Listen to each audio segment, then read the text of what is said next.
So, I suppose you're all wondering why I've gathered here today. No, it's not that crazy new Star Wars party at the bar this evening, although I will be taking the Han shot first. No, it's not Oprah releasing her all-new charity cover of Shake It Off, performed entirely by elderly mimes. No, today we are gathered to discuss that most heinous of subjects. Some call it Shooty McFace. Others know it as the Great Stabby Stabby. But I call it only one thing, plain and simple, and that is murder. Now, you may be acquainted with this term through the recent household pet production of Sherlock Bones versus Meowie Artie. But today, I'd like to take it one step deeper. Imagine, if you will, a room. Imagine a desk. And on this desk, imagine an invisible folder marked with an invisible letter M, and an M for murder. Then imagine a cool ice tea if you're thirsty, but folder. In this invisible folder, you will find not 4, not 5, but 3 ancient wisdoms of the ancient Chinese art of not getting totally shanked. That's right. You may have heard of how to get away with murder, but today, I'll teach you how to get away from murder, a pastime I assume you are all familiar with, seeing as you are in fact still alive. However, should you ever be endlessly pursued by a strange masked man in a leotard brandishing some diabolical device of death, like a rusty hook, or a candy cane sharpened down to a spike, or an ACT prep book, whatever they have, these 3 simple codes to live by will ensure you continue living at all. Rule number 1, know where to hide. Rule number 2, know why they want to stab you. And rule number 3, don't get stabbed. That's simple. Slow down, ladies and gents. Don't lose your heads. Those are with good money. We'll go over each one of these in detail, but first, a disclaimer. I have to remind you, this guidance is purely hypothetical. Some situations may arise where more dire actions are necessary, such as faking your own death or marrying a C-list celebrity. But what I am telling you today definitely will not hurt your chances of survival.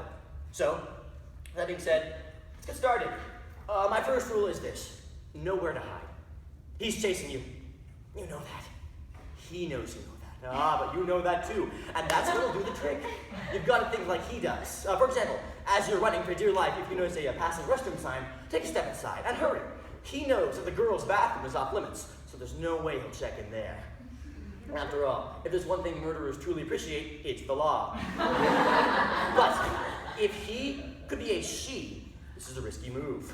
On the off chance that your killer's gender is unknown, avoid bathrooms, since you never know when they may need to squeeze the lemon, if you know what I mean. I suggest, as an alternative, that you find a good, safe place where no one will hurt you. Chinese gang hideouts, neo-Nazi rallies, Syria. Stay safe, stay low, and avoid giving yourself away. And then, when you do spot them, don't just point at him and yell, "Look, there he is!" This is rude. Instead, politely greet your killer and offer them a warm cup of chamomile tea. Remember, murderers are people too. And that is an exploitable weakness. But poison his drink when he isn't looking. And that, simply said, is my first rule, know where to hide. And so over here, next to the strangely placed sleeping man, we shall discuss my second rule. And that is to figure out why they wanted to eviscerate you in the first place. Now, this man obviously did not follow this rule, and is in fact not sleeping at all. For you see, he was murdered. The trick is to figure out why. Was it something he said? Could be. 85% of murders occur due to offhanded comments like, "Your shirt smells like bicycle," or "My macaroni tower is 10 times cheesier." These are hurtful, and he had it coming. But what about you? What if you said no such thing? What if it's someone you've never even met before? You're going to have to think a little. Could it be Chris Pratt after reading your narrow-minded online review of Jurassic World? If so, put on a t-shirt depicting the Jurassic World DVD and the words 5-star film. This will get the message across that you reconsider. If your killer is hurt screaming, "I avenge you, grandfather!" Check your hands. If you're holding a bloody knife, you may be a murderer yourself. Find common ground with the pursuer, or just stab them too. Basically, if someone is trying to murder you, knowing their motives may be the key to not getting murdered yourself. And in the end, isn't that what we're all really searching for? I think it is. Anyway, this is my third rule. This is the simplest of all of my rules. This is the one you've all had the most practice with, and that is not getting stabbed. So that's right, it's simple. Just don't have a giant metal desk spike plunged into your ribcage. But wait, you may be saying, what if my killer is not trying to stab me? What if sweet Mrs. Havisham is brandishing deadly poison or a 45 man liquor?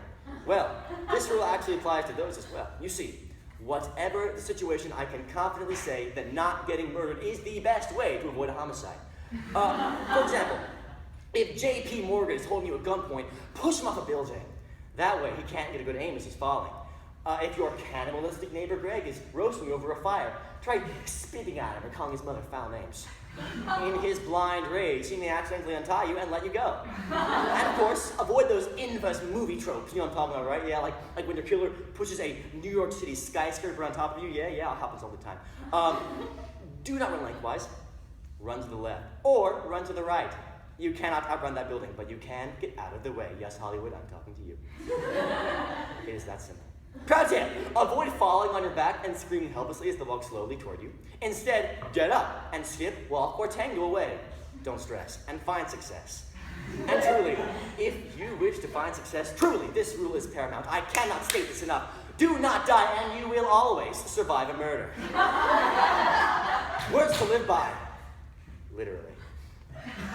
So now you've all learned my 3 time-honored traditions passed down through generations of people who died from natural causes. They made it through undecapitated and unmutilated. Well, except for Uncle Doug. He fell into a meat grinder in the 1920s. But that's technically not murder, so he's good to go. Just don't touch those hot dogs. There's no Doug in that dog. But that's not important. It's probably not murder. What is important is murder. That's what we're talking about. And speaking of murders, if you happen to notice a small portly man with a balding gray hair and blue shirt who always wants a damn 5 minutes, please report him immediately. He is wanted in 9 European nations for killing 3 people, 2 dogs, and the Pillsbury Doughboy. And now, the killer could be in this very room. But with my tips, you'll have just the right aid to not get flayed. So, stay safe, stay confident, and stay alive. Thank you.